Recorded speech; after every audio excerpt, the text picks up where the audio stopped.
They said the prairie wind could strip a man's soul bare, same as it scoured paint from a barn door or hide from an old steer. That morning, it carried more than dust. It carried the faint tang of gun smoke, the smell of sun-cracked leather, and a promise spoken low quiet enough to be mistaken for prayer.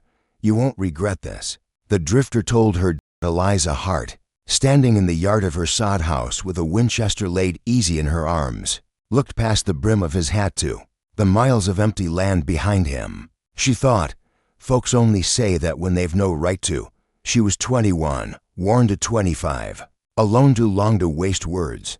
Her home was little more than a scar on the landside walls, a squealing windmill, a thin corn patch. She'd buried her brother Jonah 3 years back and hadn't let a stranger cross her threshold since.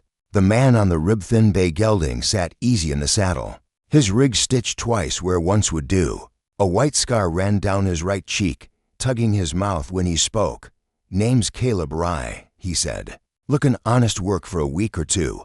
Mend fence, move yearlings. $5 and beans. This ain't a boarding house, Eliza replied. Men here don't ask polite, they take. Caleb's eyes wandered past her to the cows switching flies in the heat. Men here ain't slept in jail for refusing to take, he said, voice slow as water over stones. From the cottonwood draw came the faint jingle of tack. Caleb tipped his chin toward the sound. Riders, 2 maybe 3 if the off one. Keeps shyin'. Sounds wrong for law. Sounds like men paid by the day. Eliza felt her shoulders tighten. Silas Mott's boys, foreman for the cattle combine. He claims my land's on their section. He's wrong. They mean to make me agree. Anyhow, Caleb wiped a sleeve across his cheek, leaving a pale stripe in the dust. If you let me water and point me toward the next creek, I'll be gone before they top your rise. A stranger ridden off while 3 ridin'. Every dime novel in Abilene calls that bad luck, she said. He studied her with quiet calculation. Got any salt? What for? Meat. He slipped the rifle thong from his saddle, tied it to his belt. I ain't the speechify sort, Miss Hart, but if you let me stand in your yard, I'll see they ride back down with less starch than they come with. Why, been my quarrel since I learned a fence won't hold if nobody leans into it. He tipped his hat again. You won't regret this. Her mouth went dry. Folks said such words in church, over graves, or right before the long rake. At a poker table. Still, the dust was closer now. She nodded toward the cistern. Water your horse, and mind your hands. The 3 riders came over the rise hats low. Smiles careful. The lead, a narrow man in a crooked tie, called out, Mornin', Miss Hart. Got papers say you're squattin' on good men's ground. Step aside and we'll set your things out tidy as hymnals. This is Hart land, she said. Filed proper. Sheriff's got copies. The sheriff's got a star pinned by Mott himself. The narrow man said, looking to his friends for agreement. Caleb stepped forward, placing himself between Eliza and the horses. If you're here lawful, you won't mind ridden back to fetch him. We'll wait. The narrow man's smile sharpened. Who might you be? Man standin' in a woman's yard. That's enough name for now. They laugh the way men laugh when they're not sure they've got the drop. One shifted in the saddle, fingers brushing his holster thong. Caleb said, tell you what, my hands stay clear of iron. Your tongues stay clear of lies. The windmill groaned. A meadowlark called once, then went silent. The moment stretched thin. The narrow man spat, missing Caleb's boot by an inch. His hand dropped toward his gun. Caleb moved no flourish, no talk, just a hinge swinging smooth. His left hand knocked the man's wrist wide. His right brought up the Colt, not to fire but to lay across the man's temple. The second rider jerked leather, fired wild. Eliza's Winchester cracked once, flat and certain. The man's hat jumped and sailed. He stared up from the dirt as if the sky had just told him a joke. Silas Mott's boys rode back down the slope slower than they'd come, one clutching his bleeding brow. Won't forget you, the narrow man hissed. Count on it, Caleb said. Only when the dust of their horses thinned on the horizon did Eliza's knees turn loose. She caught the rifle before it slipped, leaned it against the porch post. Caleb holstered slow, as if proving to any ghost that he still remembered. How she looked at him for a long moment. You can eat, she said, then work. 1 week, for dollars and beans. Yes, ma'am. She turned to the door, then paused, and Mr. Rye, if I do regret it, I've got a way of saying grace over my mistakes. He half smiled, the scar tugging his mouth. So do I, Miss Hart, he said. And the way he said it made her wonder how many times he'd had to. That night, the wind laid down. Coyotes sang far off, like men remembering debts. Caleb Rye didn't talk much after that morning. He worked with the slow, steady rhythm of a man who'd spent too many years measuring his days in fence posts and water buckets. He mended the north line where the wire sagged, dug the silt out of the well pit, and shifted Eliza's 2 yearlings to the western pasture where the grass grew thick, and sweet Eliza watched him from the porch sometimes, trying to place him. He moved like someone who'd been taught to be careful before he'd been taught to be quick. His hands were sure, his eyes steady. He'd eat his beans and cornbread without a word, then roll his smoke and sit quiet until the last of the light bled out of the sky. By the 3rd day, they'd fallen into a rhythm that felt older than it was. She'd boil coffee before dawn. He'd be gone from the table before the steam left the cups. In the evenings, she'd ask him about his past, and he'd give answers so short they felt like half-remembered prayers. It wasn't until the 4th day that trouble came again. They heard it. Before they saw it, the distant cough of hooves on hardpan, the squeal of a wagon axle gone dry. Caleb set down the bridle he'd been mending and straightened. Eliza stepped onto the porch. Winchester in hand, a 2-horse buckboard rolled into view, trailing dust. The driver was Sheriff Amos Lyle, his tin star catching the late sun. Next to him sat Silas Mott, himself thick-necked, mustache like a wet paintbrush, the smell of store-bought tobacco wafting ahead of him. Caleb leaned his shoulder on the porch. Poston didn't move. Afternoon, Miss Hart, Lyle called. We've had some discussion in town. Seems there's confusion about where your line sits. There's no confusion, Eliza said. My papers are in order, filed in 81. Mott grinned. Slow and easy. Papers one thing, dirt's another. Dirt shifts, river swells, stakes move. Could be your corner marker wandered onto my range. Could be you're lying, Caleb said. The sheriff's gaze flicked to him. This your hired hand. Name's Rye, Caleb said. I'm the man who sent your foreman's boys home with less starch and am. Mott's grin thinned. You've got a sharp tongue for a drifter. Caleb shrugged. Keeps the flies off a sheriff. Lyle cleared his throat. Let's not make this personal.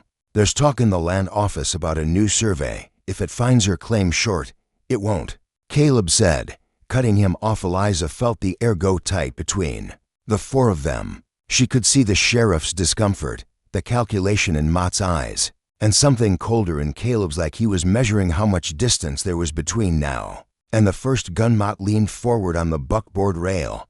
A woman, alone out here. Lines blur. Neighbors change. You might wake one day and find the fence posts cut, stock gone, and no one to answer for it.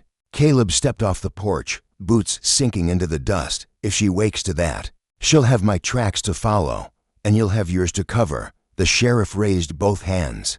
All right, that's enough jawing. We'll be back when the surveyor comes through. He flicked the reins, and the wagon rattled off toward the horizon. Eliza didn't lower the rifle until they were a long smear of dust on the road. Caleb came back up the steps and picked up the bridle again, as if nothing had been said. Why do you keep stepping in? She asked finally. Because Mott's the kind of man who thinks a fence is just a suggestion, he said. And I've seen what happens when those men go unbothered. That night, the wind shifted, bringing the smell of rain from the north. Caleb sat by the stove, oiling his Colt, moving slow like each piece of metal needed coaxing. Eliza poured 2 cups of coffee and set one in front of him. You ever live anywhere long? He looked at the steam curling from the cup. Once. What happened? He set the Colt aside, wiped his hands on a rag. My neighbor's boy got himself shot over a fence line. Folks said it was an accident. I said it wasn't. Turns out, saying so makes you unwelcome quick. Eliza sipped her coffee. You lost more than your place, didn't you?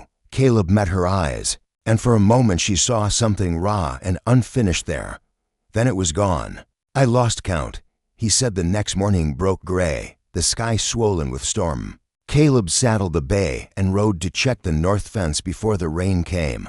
Eliza stayed behind, mending shirts and watching the horizon. By noon, she saw movement. A lone rider cutting across the prairie from the east, hunched low against the wind. He was young, barely 20, with a bandaged arm and a nervous glance over his shoulder. "Mom," he said when she stepped out, "I'm looking for a man named Caleb Rye.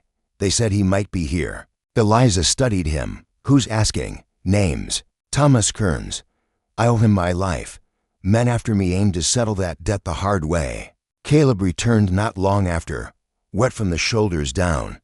He looked at Kearns, and something like recognition passed between them. "You've got Mott's mark on you," Caleb said. Kearns nodded. "I wouldn't sign on with him.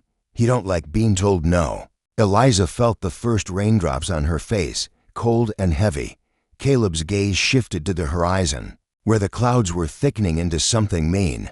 "Then we'd best get you under a roof," he said to Kearns, "because when Mott comes for one of us, he's combing for all of us." Outside, the wind picked up, and the smell of rain deepened. Somewhere in that shifting gray, trouble was already on the move. The rain came in sheets, pounding the sod roof like 1,000 hammer blows. Eliza had barred the door, set the Winchester by her chair. Caleb sat across from her, sharpening the edge of a skinning knife with slow, even strokes. Thomas Kearns, hunched near the stove, steam rising from his wet coat. Outside, the wind howled, rattling the shutters. Somewhere in the dark, a gate slammed open and shut. "Open and shut. You sure they'll ride in weather like this?" Eliza asked. Caleb's eyes didn't leave the blade. "Mott's men don't mind getting wet if it means catching a man cold and cornered." Kearns shifted. "I didn't mean to drag trouble here. You ran," Caleb said flatly. "Better to run than lie dead in a gully. But running means they keep combing." Lightning flashed, throwing their shadows tall on the wall. In the brief light, Eliza saw the scar on Caleb's cheek pull tight. "How do you know him?" she asked. Kearns, the boy swallowed. "Worked fence for Mott 2 months. Saw him short the ranch hands on pay. Called him on it. He sent a men to talk sense into me." Caleb was ridden through Stepton. Cost him a job with the cattle combine. Eliza glanced at Caleb. He said nothing, just set the knife aside and reached for his Colt. Spinning the cylinder slow, then came the sound, a muffled thud in the mud. The jingle of a bridle chain. Caleb stood, crossed to the window. 3 riders, he murmured, to hangin' back. One combin' ahead, storms coverin' their noise. But they're here. Eliza's fingers tightened on the Winchester. "What's the play?" "We let em make the first mistake," Caleb said. "Then we make sure it's their last." The front door shook under a heavy boot. A voice called out, muffled by rain. "Rye, you in there? Boss wants a word." Caleb stepped to the door, voice steady. "Tell Mott he can shout it from the rise. I'm warm and dry." Another kick. The latch rattled. Caleb eased the Colt from its holster, cocked the hammer. "When I open it," he told Eliza, "aim high, let the flash blind em." She nodded. Once the door swung wide, wind and rain exploding inside. A man filled the frame, slicker dripping. Pistol drawn. Eliza fired first, the shot cracking through the storm. The man dropped, his gun clattering on the wet floorboards. Caleb moved through the doorway like a shadow, firing twice into the dark. One shape fell, another wheeled his horse hard, disappearing into the rain. "To down," Caleb called. "Last one's ridden for the rise." Kearns came to the door, eyes wide. "He's going back for more men. Then we don't give him the time," Caleb said. He swung into the saddle of his bay, rain running off his hat brim. "You lock that door behind me." Eliza grabbed his arm. "You ride out in this. You might not come back." His gaze met hers steady, unflinching. "I've ridden in worse, and I ain't much for waiting on trouble to knock twice." He spurred the gelding into the night, hooves thudding in the mud. Lightning lit him for a heartbeat. Then the storm swallowed him whole inside. Eliza rebarred the door, heart pounding. She could still smell the powder smoke, sharp and bitter. Kearns paced the room like a caged animal. "What if he doesn't stop em?" the boy asked. "Then we make our stand here," Eliza said. She poured powder into the Winchester's magazine, set extra shells on the table. "And we don't give an inch." Time stretched, measured by the drip of rain from her hat onto the floor. Then another sound. Faint at first hoofbeats. More than one horse. She took her place by the window, squinting into the storm. 2 horses emerged from the dark Caleb's bay, and behind it, a rider slumped in the saddle. Hands bound to the horn, Caleb swung down, dragging the second man to the mud. Caught him before he hit the river road, he said. He's got Mott's handwriting in his pocket. Orders to bring us in alive. Alive? Eliza said sharply. Caleb nodded. Mott likes to talk before he kills. He turned to the prisoner. You tell your boss I ain't in the mood for conversation. If he comes, he better bring a preacher, 'cause he won't leave standin'. The man spat in the mud. Caleb hauled him upright, cut the bonds, and sent him stumbling into the rain. Go, he said, and don't ride back. When the hoof beats faded, Caleb led his bay into the shed, rubbed him down by lantern light. Eliza watched from the doorway. You take risks like that often? She asked. He didn't look up. Often enough to know half of them don't pay. Then, why? He glanced at her, rain still dripping from his hat. Because if you let a man like Mott think he can scare you, he'll never stop trying. That night, the storm eased to a steady drizzle. Caleb sat at the table, cleaning the colt with slow, practiced hands. Eliza poured him coffee, the steam curling between them. You know he'll come himself next time, she said. Caleb nodded. Then next time, we end it. Kearns looked from one to the other. You to talk like you've been fighting him for years. Caleb's eyes stayed on the gun. In a way, I have. Men like Mott, seen a dozen of 'em across 3 territories. Different names, same stink. Eliza leaned back, studying him. You carry a lot of ghosts, Mr. Rye. He set the colt down, met her gaze. Don't we all? Outside, the clouds began to break, a thin strip of moonlight cutting through, but the air still smelled of rain, and somewhere far off, a single coyote called, a lonely, wavering note that seemed to hang in the dark. Caleb sipped his coffee, eyes on the horizon he couldn't yet see. The morning after the storm broke cold and bright. The sod walls steamed under the sun, and the air smelled clean for the first time in days. Caleb was already outside, checking the stock, when Eliza stepped onto the porch with her coffee. You didn't sleep, she said. Didn't figure it was the night for it, Caleb replied, scanning the horizon. Storm's done, which means they'll ride soon. Kearns came out behind her, looking drawn. You think Mott'll come himself? Caleb adjusted his hat. He'll want to look a man in the eyes before he tries to bury him. By mid-morning, the answer came. A line of riders appeared on the far ridge, sunlight flashing off rifle barrels. Mott rode at the head, his slick black coat flaring in the wind. A dozen men behind him. Eliza set down her cup and reached for the Winchester. Looks like the conversation's here. Caleb's eyes narrowed. Kearns, get to the shed. Keep the horses saddled. If this goes bad, you ride hard for the South Road. I'm not running again, Kearns said. Jaw tight, then you hold your fire until you can't wait anymore. Caleb said. The riders spread out as they neared, taking positions along the fence line. Mott reined in just outside shouting distance, then came forward alone, hands resting easy on his saddle horn. Morning, Miss Hart, he called. Morning, Rye. I hear you've been making trouble for my men. Your men keep wandering onto Hart land, Caleb said. I just point 'em back the way they came. Mott smiled without warmth. You've got 2 choices. Step off his claim and ride away, or watch it burn around you. Eliza stepped forward. This is my home. You think I'll hand it over because you bring a crowd? You're a woman. Alone, Mott said, and he's a drifter with no stake in this dirt. When I'm done, neither of you will be here to argue the surveyor's line. Caleb swung down from the porch, boots crunching in the frost. Funny thing, Mott, you talk like you're already the man who wins. That usually means you're the one who don't. The smile slipped from Mott's face. Last chance, Rye. Last chance for you, Caleb said, and in that moment, the air turned to glass. Mott wheeled his horse. Raising an arm, his men surged forward. The crack of rifles shattered the cold morning. Caleb dropped to one knee beside the porch rail, his colt bucking in his hand. Eliza fired from the doorway, the Winchester's deep bark rolling across the yard. Kearns, from the shed, put a round into the fence post by the gate. splintering it into the face of a rider who tumbled from his saddle. Mott's men swung wide, trying to flank the house. Caleb sprinted for the corner, dropping one man with a shot to the leg, another with a punch of lead to the chest. Eliza kept them off the front. Every shot deliberate. A bullet smashed into the porch post near her head, showering her with splinters. She ducked back, heart hammering, then leaned out again to send the shooter sprawling in the frost. Mott himself had hung back, circling toward the shed. Caleb spotted him and shouted, "Kearns left side," but Mott was fast. He fired twice, forcing Kearns to dive behind a hay bale.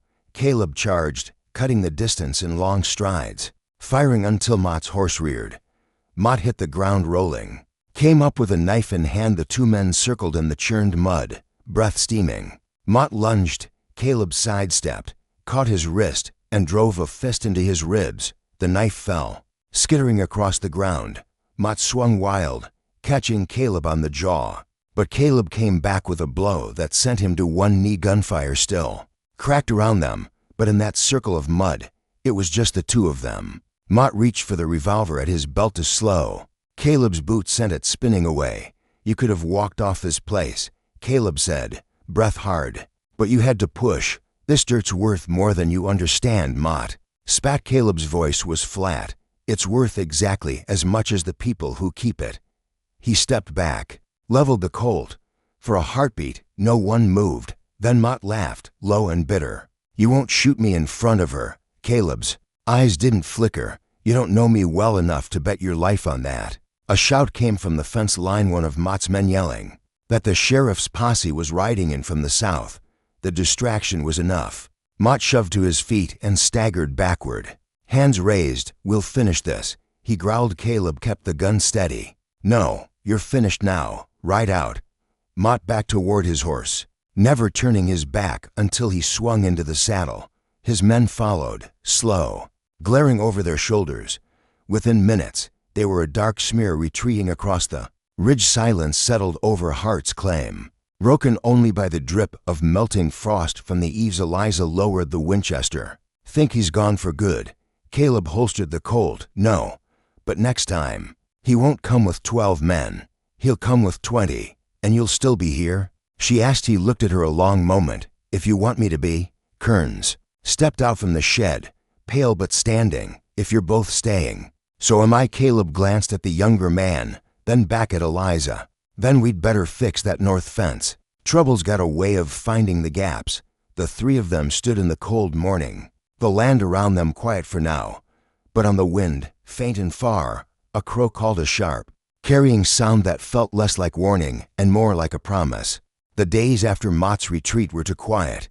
Caleb worked the fence lines with Kearns, fixing posts and wire, but his eyes kept straying to the ridges. Eliza tried to keep busy with chores, yet every creak of the windmill made her glance toward the horizon. They all knew silence wasn't peace, it was the breath before a storm. On the fourth morning, frost still silvering the grass, a rider came hard from the south road. Sheriff Amos Lyle reined in at the porch, his horse lathered. "Mott's not done," he said. "He's rounded near 20 men. They're camped at Dry Creek. Come sundown, they'll ride for you." Caleb didn't flinch. "How long till sundown?" 6 hours, maybe less." Eliza stepped out, rifle in hand. "We can hold them." The sheriff shook his head. "You're 3 against 20. 3 who've got no place else to go." Caleb said. Lyle studied him, then spat in the dust. "Hell, I'll bring what I can. Don't count on more than 4, maybe 5 deputies. The rest of the town's too scared of Mott." He wheeled his horse and rode off. Caleb turned to Kearns. "Saddle every horse. We'll need speed if we break." "I'm not running," Kearns said. "Neither am I," Caleb replied. "But we plan for every road." The hours passed in a flurry of preparation.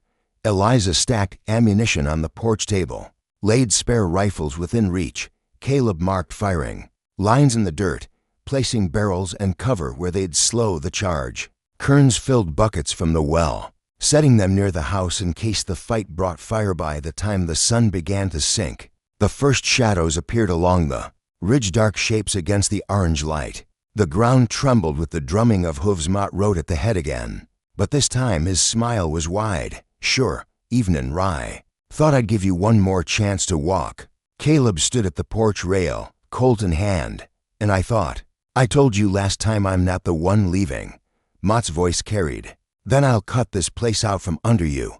He dropped his arm, and the charge began. The first wave hit the fence line, splinters flying as horses crashed through. Eliza fired from the doorway, dropping a rider mid-gallop. Caleb's Colt roared. Two men spinning from their saddles. Kern's rifle cracked from the shed, sending a horse veering into another, but the numbers pressed in. Bullets chewed into the porch posts, splintering wood. A shot grazed Caleb's shoulder. He grunted, but stayed steady. Mott's men fanned wide, trying to encircle the house. Then shouts from the south. Sheriff Lyle and 4 deputies came hard, rifles spitting fire. The pressure on the porch eased as Mott's men turned to meet the new threat. Caleb saw his moment. "With me," he shouted to Kearns, vaulting the rail. They sprinted across the churned yard toward the corral, cutting down to riders who tried to block them. Eliza kept up a steady rhythm of fire, covering their advance in the chaos. Mott rode straight for the porch, pistol out. Eliza stepped into the yard, leveling the Winchester. Her shot shattered the pistol from his hand. Mott reeled, pulling his horse up short. Caleb closed the distance, tackling him from the saddle. They hit the dirt hard, fists and knees driving for advantage. Mott rolled, grabbing a fallen rifle, but Caleb kicked it away. "You don't quit." Caleb growled, "You don't scare." Mott spat back. They grappled in the mud, the fight narrowing to breath and blood. Mott managed to draw a hidden knife, slashing at Caleb's arm. Caleb caught his wrist, twisted until the blade dropped. He drove a punch into Mott's jaw that left the man sprawling round them. The fight was ending. Lyle's deputies had scattered. The last of Mott's crew, horses galloped into the dark, leaving their riders behind. Caleb stood over Mott, Colt aimed. "This is the part where you ride out and never come back." Mott wiped blood from his lip. "You kill me now, you'll have the rest of my men on you till the end of your days." Caleb's eyes were cold. "Maybe, but you come back here. You won't have any days left to count." For a long moment, they stared at each other. Then Mott pushed to his feet, climbed onto a riderless horse, and without another word, turned toward the ridge. His remaining men followed. Silent, the yard was littered with spent shells, broken wood, and the still forms of the unlucky. The air stank of powder and sweat. Eliza lowered her rifle, shoulders sagging. "Is it over for him?" "Maybe," Caleb said. "For us it's just another day. We get to keep what's ours." Lyle walked up, tipping his hat. "You've made yourself a hard man to push, Rye. This town could use more of that." "I'm not here for the town," Caleb replied, glancing at Eliza. "I'm here 'cause someone asked me to stand in their yard." That night, the 3 of them sat at the porch table, lantern light flickering against the walls. The wind was soft again, carrying only the smell of damp earth. Eliza poured coffee for Caleb, her hand steady now. "When you first rode in, you said I wouldn't regret it." "I almost did, once or twice." Caleb smiled faintly. "Almost don't count." "Miss Hart." Kearns leaned back, boots on the rail. "What now?" Caleb looked out into the dark. "Now we mend what's broke, watch the fence lines. And wait. Out here, there's always another Mott coming. But we'll be ready, somewhere far off." A coyote called, its voice long and low. Across the plain, Caleb listened until it faded, then took a slow sip of coffee, the scar on his cheek pulling just enough to make it look like he was smiling.